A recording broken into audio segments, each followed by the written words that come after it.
Bonjour tout le monde. Ça faisait longtemps qu'on n'avait pas parlé de film. Et bon, comme j'ai dit qu'il fallait que je fasse la trilogie des Zéro, j'ai fait le premier, maintenant je parle du deuxième. Mais avant de parler du deuxième, je vais peut-être faire un résumé du premier film, parce que je pense que certains d'entre vous se sont endormis, ils sont au fond de la classe et savent pas du tout de quoi je parle. Donc, petit résumé avant de parler du film. Donc, dans le précédent film, on suivait Genji, un nouvel élève dans le lycée Suzuran qui avait comme objectif d'unifier tous les lycéens de cette école. Après moult combats, il y est enfin arrivé. Voilà, c'était ça le résumé du précédent film. J'ai passé 10 minutes à en parler pour le résumer en 15 secondes. Magique. C'est bon? Vous avez les idées claires sur Zéro 1? Bon, si c'est pas le cas, vous pouvez toujours aller voir la vidéo sur le premier film. Moi, je vais commencer à parler de Zéro 2 et on démarre tout de suite. Le film commence comme c'était fini le premier film, par un combat entre Genji et Rindaman. On revoit Serizawa et wow wow wow wow wow wow, un des personnages a changé. Oh putain, il a changé de gueule. Et il est mieux comme ça.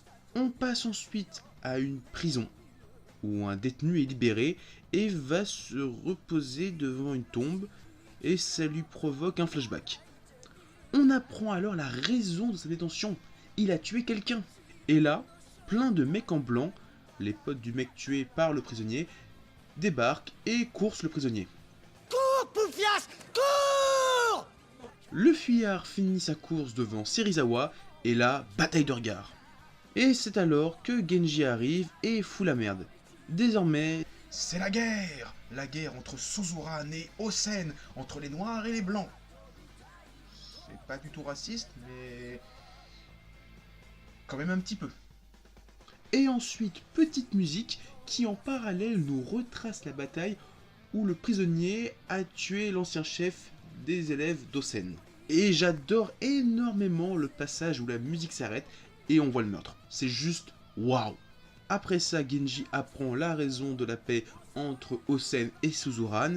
Et pour le chef du lycée de Suzuran, c'est un peu gros qu'il soit toujours pas au courant qu'il y ait une paix entre un autre lycée de délinquants qui est peut-être à l'autre bout de la ville.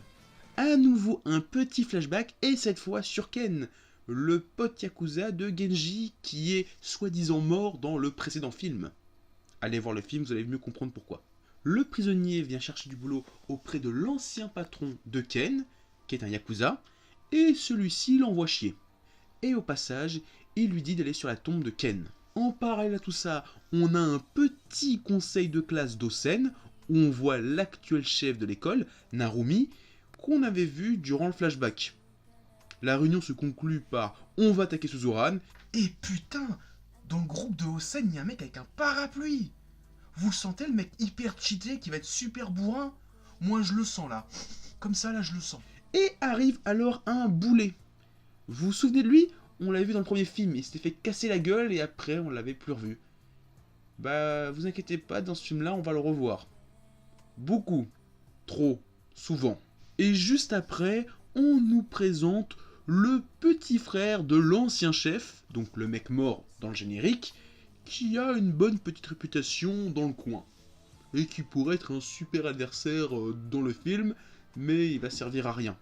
Après la réunion d'Osen, c'est autour de la réunion de Suzuran, donc entre Genji et Serizawa.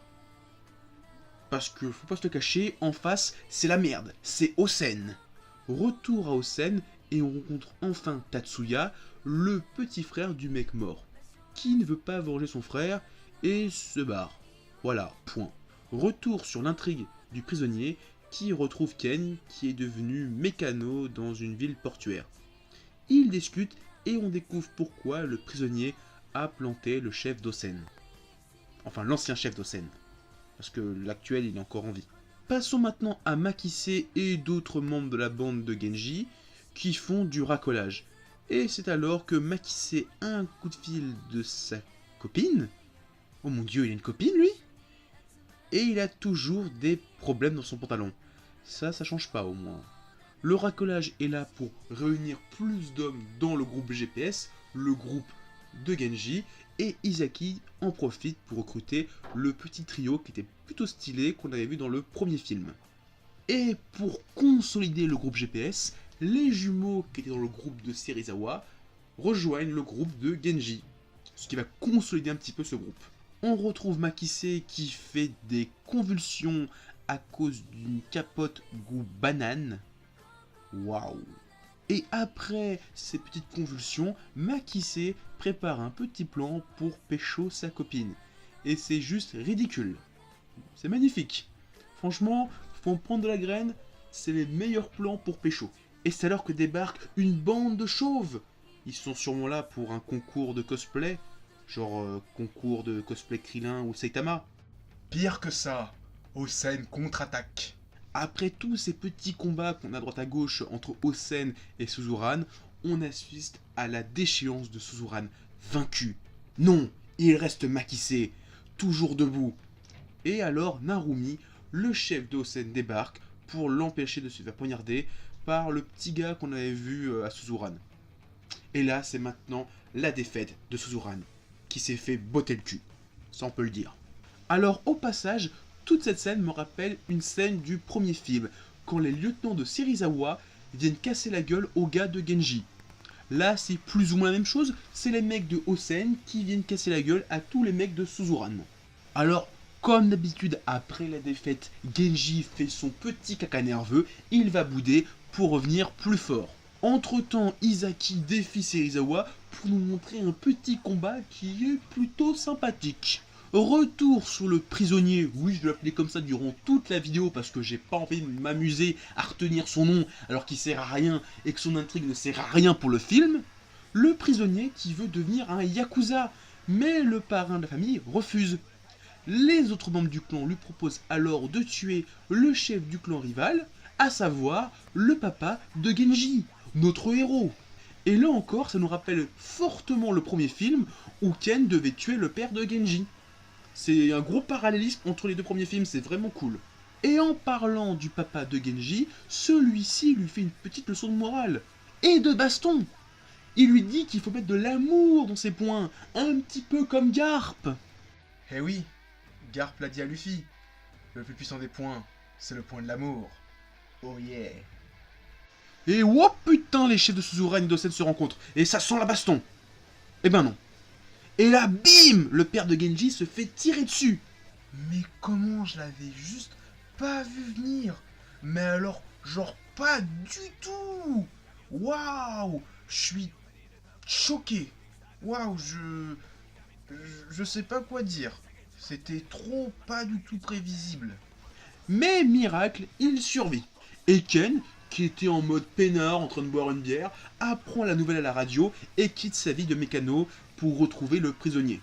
Narumi fait ensuite une déclaration qui fait pas du tout gay à Tatsuya. Je suis pas pédé. Et Tatsuya explique ensuite à Narumi la raison pour laquelle il ne veut pas venger son frère tout de suite. Genji affronte ensuite Rindaman pour la seconde fois du film. Pourtant, on n'est pas à la fin du film, c'est bizarre. Et après ça, Vashio, vous savez, le petit nerveux qui était à Suzuran dans le premier film et qui est passé à Osen, eh bien il fout le feu au gymnase de Suzuran. Et on a le droit à un super fond vert. Et ensuite, petite dispute entre Tokyo et Genji. Normal. Après la baston, Genji part bouder en pensant à Ken. Je suis pas pédé. Tout ça sous une nuit artificielle. Serizawa vient le retrouver et on a encore une fois une situation qui ressemble beaucoup au premier film. Vashio se fait défoncer la gueule pour ce qu'il a fait à Suzuran et Genji débarque à Osen. Et là, on a enfin la première rencontre officielle entre le chef d'Osen et le chef de Suzuran. Et Genji est là pour provoquer Narumi en duel et le provoque à un duel demain à 16h. Bizarre. J'ai l'impression d'avoir déjà vu ça dans un autre film. Mais je me souviens pas du tout. Juste du après film en ça, question. Genji fait un petit discours pour remotiver ses troupes. Et là, ils sont tous à fond. Petit retour sur l'intrigue du prisonnier. Comme je vous l'ai dit, qui ne sert à rien. Et là, vous allez comprendre pourquoi. Donc, le prisonnier revient finir le boulot, à savoir tuer le père de Genji. Et là, Ken arrive et l'en empêche. et lui fait un petit discours sur la vie, comme quoi tout ça, il faut aider les gens, faut pas s'en prendre au malheur, patati patata. Bref, de la merde. Les Yakuza du clan du père de Genji arrivent, ça va commencer à en rentrer en mode freestyle combat, mais le père de Genji se réveille et dit que tout le monde se barre, que tout est oublié. En gros, ça n'a donc servi à rien, juste à motiver Genji. Et ils auraient pu trouver autre chose qu'essayer de tuer le père de Genji. Une nouvelle fois. En 2 films. Et maintenant, c'est le rassemblement final pour la bataille finale. Waouh. C'est ça, la bataille finale? Mais on dirait une classe. Ils sont tout juste une vingtaine. Mais ils vont se faire péter la gueule. Bon, Genji, j'ai une idée, jette l'éponge, renonce son combat, et en fait, fais une feinte, vas-y tout seul. Comme ça, au moins, t'auras l'honneur, tu feras une bataille à 1 contre 100, style Guts dans Berserk. L'honneur sera sauf, voilà, tu seras toujours un héros stylé. Enfin, je disais ça en blaguant, t'es pas obligé de faire un jour de Musso, il va te retrouver à 1 contre 1000. Putain, c'est ce qu'il fait, oh mon dieu. Mais il va se faire démolir le pauvre. Oh, ça y est, Serizawa arrive, le groupe GPS, oh putain, ils sont tous là. Ils vont morfler au Sen, vous allez vous faire niquer. Suzuran est là, ils vont vous démolir. Et donc, maintenant que tout Suzuran est là, face à Osen, on a de la baston, de la baston, de la baston, de la baston, de la baston. Et à la manière des chevaliers d'Athéna, durant l'arc du sanctuaire et durant même tous les arcs de Senseiya, chacun des lieutenants de Genji va se sacrifier pour faire avancer le groupe en affrontant un autre lieutenant d'Osen jusqu'à ce que Genji arrive au boss final, à savoir Narumi. Tout d'abord, les frères Mikami affrontent une marée humaine. Ensuite, Makise affronte Narumi, au tour de Chuta de se sacrifier. Puis, le second de Serizawa affronte le blond décoloré des lieutenants d'Osen. Izaki affronte lui aussi un des lieutenants d'Osen. Et pour finir, c'est à Serizawa d'affronter le mec au parapluie, Ryo, le dernier lieutenant d'Osen. Au passage, j'adore la petite réplique que sort Genji à Ryo en disant qu'il est dans la merde, en face, il y a Serizawa. Allez, pour le plaisir, je la mets. T'aurais pas dû lui dire ça. Maintenant, il va te dévorer tout cru. Donc après tous ces petits combats, on a enfin le combat final entre Genji et Narumi. Le combat des chefs des lycées les plus dangereux du coin. Bon, en vrai c'est un peu moins épique que ça parce que les mecs, avant de se retrouver face à face, ils ont fait plein de combats avant, ils sont déjà épuisés, ils sont en sang, ils sont fatigués. Ça va pas être si dingue que ça. Et Vachio arrive et essaye de planter Genji. Et il est arrêté par le petit frère du mec mort dans le générique. Donc à savoir l'ancien chef d'Osen. Si vous avez toujours pas compris. Et après ça, on a la fin du combat entre Genji et Narumi, qui est plutôt stylé. Victoire de Genji, tout le monde est content, tout le monde se casse d'Osen, tout le monde est diplômé, fin du film. Et comme toutes les BD d'Astérix se finissent par un banquet, tous les films de Crozero se terminent par un combat entre Genji et Rindaman. Même si ici, c'est comme la 3e fois qu'il affronte Rindaman dans un film. C'est un peu beaucoup. Un peu redondant même.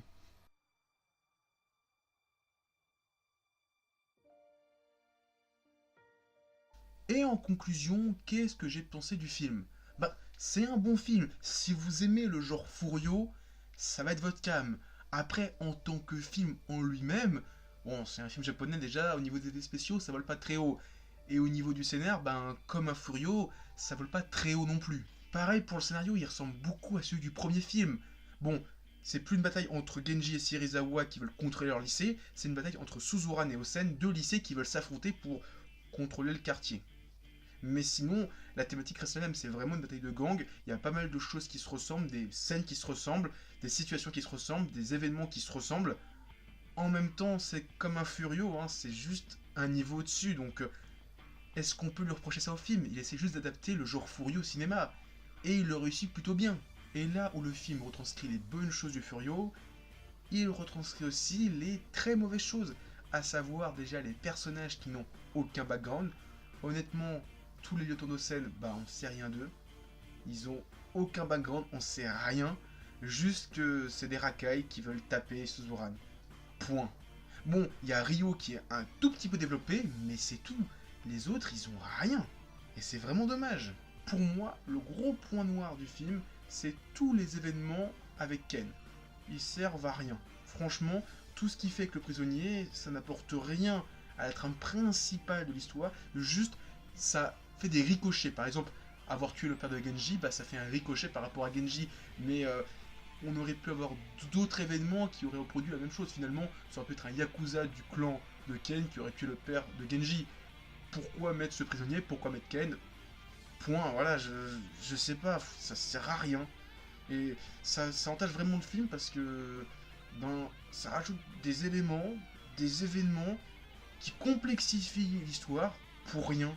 Parce que Ken, franchement, il sert pas à grand chose, il apporte rien. Et c'est dommage, parce que t'enlèves Ken du film, ben le film déjà devient un peu plus intéressant. Ken, il était sympa dans le premier film, mais là il est chiant. Je t'aime pas Ken, tu sers à rien dans ce film. Casse-toi. Et sur ce, je te dis à plus. Continue à lire des mangas, à regarder des animas et à t'éclater en les regardant. Et moi je te dis à plus et je vais boxer du Ken. Allez, ciao!